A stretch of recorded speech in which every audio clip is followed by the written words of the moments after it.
আল্লাহ বিজয় করবে। এই রক্ত যতদিন আমাদের আছে, পৃথিবীর কোন পরমাণু শক্তির কাছে মুসলমানরা মাথা নত করে নাই, করছে না, মাথা নত আমরা করবো না।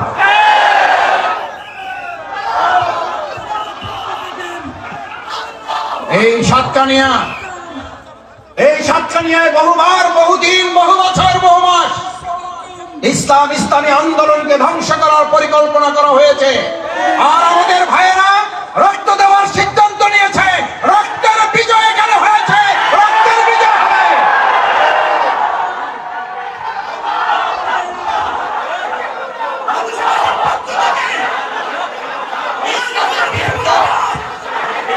আমাদের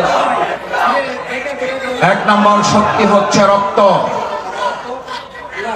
তোমরা মিসাইল নিক্ষেপ করবা, আর আমরা ইমানের, জীবনের সমস্ত রক্ত ঢেলে দিয়ে তোমাদের প্রত্যেকটা কামান, মিসাইল, গোলা বারুদের জবাব আমরা একটা একটা করে দেব। তোমাদের কামান, গোলা